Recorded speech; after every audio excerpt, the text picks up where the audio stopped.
안녕하세요. 오늘은 제 삶에 대해서 좀 나누는 시간을 가지도록 하겠습니다. 저는 왜 이렇게 오랫동안 마음에 대해서 관심을 가지고 오직 이것으로 살아왔을까라는 이야기인데요.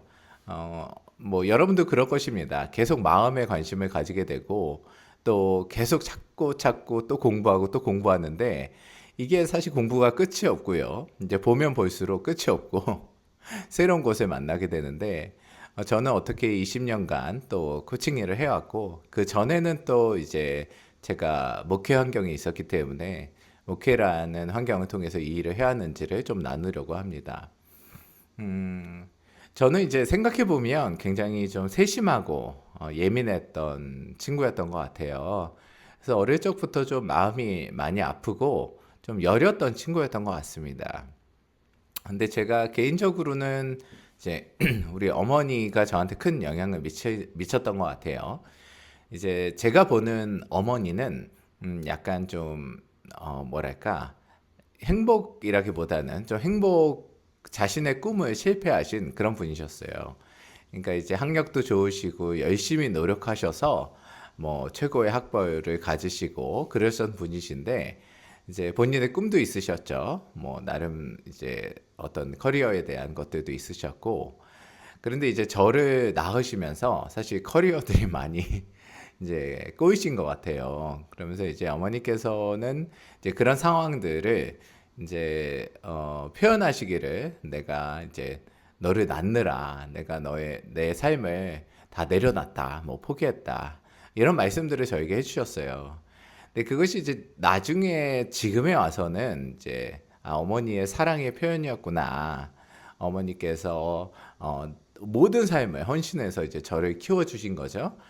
저는 그것이 이제는 와닿지만 그 당시 이제 어린 아이로서 그 어머니의 슬픈 눈빛과 또 어머니의 말을 제가 그렇게 그 고통을 감당할 능력이 없었던 것 같고 그리고 제가 또 세심하고 예민한 친구였기 때문에 그것을 이제 온몸으로 제가 느꼈던 것 같아요. 그래서 그때 이제 저는 어떻게 생각했냐면 이제 보통 아이들이 이제 어떤 고통, 자신이 감당하지 못할 큰 고통이나 이제 결핍이 생겼을 때, 그러니까 자신의 결핍을 이제 부모가 채워주지 않았을 때, 부모가 힘들어서 그렇구나. 부모가 부족해서 그렇구나라고 생각하기보다는 내가 부족하다. 내가 열심히 노력해서 부모의 사랑을 받아야지. 뭐 열심히 노력해서 살아남아야지. 뭐 이런 생각들을 한다라고 해요. 그래서 내가 부족하다라고 스스로 생각을 한답니다. 노력해야지. 뭐 이렇게요. 그런데 이렇게 한번 생각한 게 이제 평생 남는데요. 나는 부족해. 나는 부족해. 열심히 살아야 돼. 그래서 컸을 때 이제 여전히 여러분 그런 분 있으시잖아요. 계속 부족하다라고 느끼고 나를 미워하시는 분들 있으시지 않습니까? 이제 그런 분들을 한번 생각해 보세요. 어렸을 때 내가 뭔가 이렇게 채워줘야 돼. 부모님께서 채워줘야 될 그런 것들을 잘 체험받지 못했을 때 이렇게 나를 부족하다라고 세상을 비틀어 버린다라고 해요. 근데 이 모든 것을 채워줄 수 있는 부모가 있느냐? 뭐 꼭 그런 사람은 없습니다. 완벽한 부모는 없습니다만. 그래서 어쨌든 이제 아이는 그렇게 내가 부족해서 열심히 노력해서 그럼 언젠가 뭐 엄마가 행복해질 거야. 엄마가 나를 사랑해 줄 거야. 뭐 이런 꿈을 갖는다라고 해요. 이제 저는 이제 이 세상을 어떻게 비틀었냐면, 우리 엄마가 나 때문에 불행해졌구나. 우리 엄마가 나 때문에 힘들구나. 그래서 내가 열심히 노력하면 언젠가 우리 엄마를 웃게 해드려야지. 그리고 내가 열심히 노력해서 이렇게 엄마가 웃으면은 그때는 우리 아들 사랑해 고마워 이렇게 이야기해 주겠구나라는 어떤 제 안에 저도 알지 못하는 그런 이제 프로그램 같이 이제 돌아가는 거죠. 이제 그런 이제 꿈을 가지고 이제 평생을 살았던 것 같아요. 그런데 이제 한 아이가 이제 자신 때문에 부모가 불행해졌다는 것도 비현실이지만 엄마가 아프기 때문에 내가 노력하면은 언젠가 엄마가 행복하게 될 거야. 이것도 다 비현실인 거죠. 그래서 어차피 비현실을 설정해 놓고 그 현실을 만들려고 노력해봤자 그 현실은 이제 변하지 않는 겁니다. 그래서 이것이 내면 안에서는 그러나 계속 도는 거예요. 뭐 내가 슬퍼하는 사람의 얼굴을 보면 내가 열심히 노력해야 돼. 또 어떤 조직에서 내가 일을 맡고 또 어떤 조금이라도 좀 힘들어하는 사람이 보이면은 내가 열심히 노력해야 돼. 내가 부족해서 그래. 네, 그렇게 해서 부족하다라는 것을 채워주면은 정말 고마워요. 뭐 이런 말을 들을 거야. 이런 게 제 안에서 계속 이제 돌아가고 있는 겁니다. 너무 자연스럽게. 그것이 이제 저라는 하나의 집처럼 지어진 거죠. 근데 이 집이 보통은 이제 나인지도 모르는 거예요. 그냥 그렇게 살아갑니다. 계속 열심히 노력하고 살아가죠. 근데 한편으로 이런 방식이요. 생존을 위해서 필수적이었습니다. 그 당시에는. 제가 노력하고, 그렇게 노력하고, 자기 검열하는 것들이 이제 저를 성장시키고, 발전시키고, 그래서 또 이제 지금의 제가 있게 되죠. 제가 지금 책을 쓰고, 이렇게 강의를 하고, 사람들을 만나는데 모두 영향을 미칩니다. 그런데 지금도 그 비현실의 렌즈, 그러니까 꼭 제 렌즈 안에 그 역할이 씌워져 있는 거죠. 그래서 현실을 현실대로 바라보지 못하고 계속 내가 노력해야 되고 나는 부족하고 이런 것들이 어느 순간에는 이 비현실을 대하는 것이 현실적이지 않기 때문에 잘 맞지가 않습니다. 그래서 자꾸 어긋나기도 하고 지치기도 하기도 하고요. 과도하게 실망하기도 하고 뭐 그렇게 해서도 안 되는 거죠. 왜냐면은 비현실이니까요. 네, 저희 어머니는 저 때문에 삶을 이렇게 불행한 적이 없으니까. 예, 예. 그런 것들이 이제 렌즈를 만들어 버리니까 그 희망을 삼은 거죠. 근데 이게 말로 그냥 쉽사리 뭐 내려놔라 한들 사실 내려놔지지가 않습니다.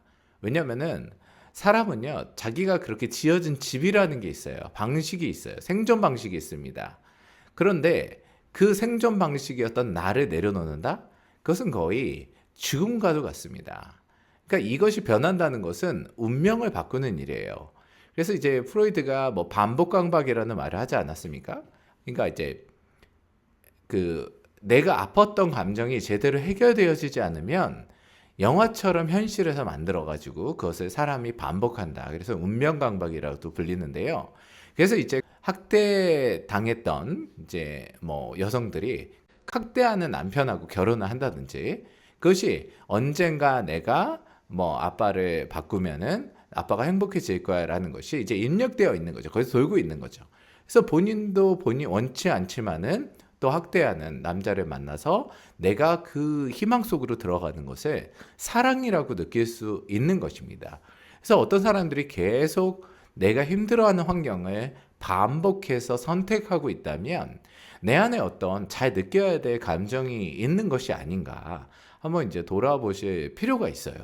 그래서 그 감정을 느끼셔야 됩니다. 예를 들자면 제가 예를 들면 행동을 하고 있어요. 난 세상을 바꿔줘야 돼. 행복하게 해야 돼.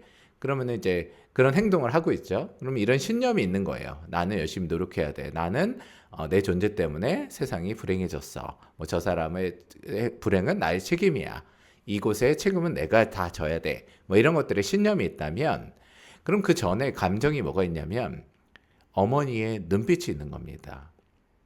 어머니의 눈빛을 봤을 때마다 제가 아픈 거예요. 너무 고통스러운 것입니다. 고통을 넘어서서 죄스러움이 있는 거예요. 그래서 저는 늘 이런 신념을 통해서 열심히 노력함으로써 이 감정을 해소하려고 노력하는 거죠. 그래서 이 감정을 마주했을 때는 너무 슬퍼하고 그래서 이 기억으로 돌아갔을 때 보십시오.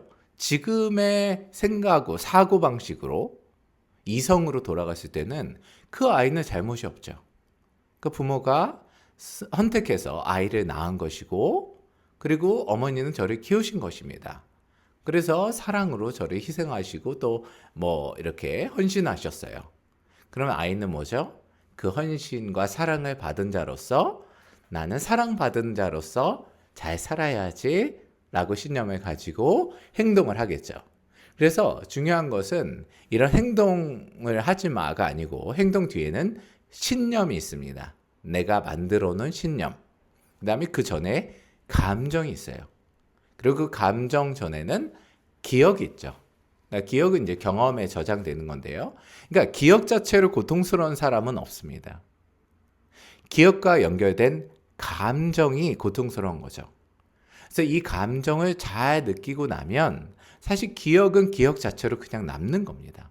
아, 그때 그랬었지. 무슨 말씀인지 아셨죠? 그래서 이 기억, 감정, 신념, 행동 이 부분을 전부 다 한 번씩 훑는 거. 그렇게 나를 리모델링, 뭐 프로그램으로 따진다면 다시 프로그램을 다시 까는 겁니다. 그런 작업을 하는 것이죠. 제가 이해를 돕기 위해서 이제 오래전에 코칭했던 분의 이야기를 각색해서 말씀을 드리면요. 이분이 이제 한 기업을 일구신 분이셨어요. 기업을 일구셨는데 이제 어렸을 때로 돌아가서 이제 이야기를 나누겠습니다. 근데 그 어렸을 때 어떤 일이 있었냐면 이분이 이제 형제들이 많았고 본인이 첫째인데 갑자기 부모님이 그 본인 앞에서 이제 자살을 하신 거예요. 그래서 그 모습의 경험과 기억에 뭐가 들러붙냐면 공포가 들러붙습니다.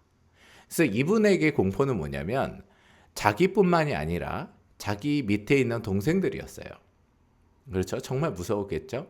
그래서 이분은 내가 이분을 동생들 다 책임져야 돼. 라고 생각하게 되고요. 이 감정은 공포인 것이죠. 그래서 이 세상은 전쟁터야.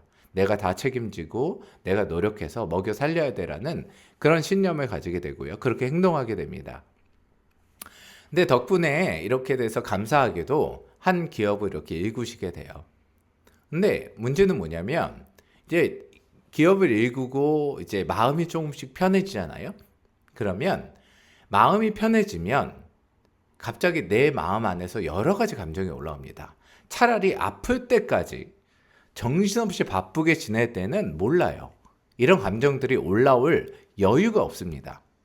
왜냐하면 지금 살기도 바쁘니까요. 그런데 어느 정도 여유가 생기면은 이렇게 감정들이 이런저런 올라오는 것이죠. 그래서 자꾸 자녀가 이제 집안에 이렇게 누워 있거나 편하게 있으면 화가 나는 거예요. 예, 불안해지고 화가 나는 겁니다. 그래서 자꾸 뭐라고 하게 되고 너가 이렇게 해서 되겠어 막 이렇게 약간 안 맞는 거예요. 전쟁터를 생각하는데 자녀는 얼마나 편하게 잘 지내겠어요. 또 그것도 원해서 그렇게 환경을 만들어 줬는데도 또 막 화가 나는 겁니다. 그리고 가족들에게 자꾸 화가 나는 거예요. 왜 나만 손해봐야 돼? 나만 이래야 돼?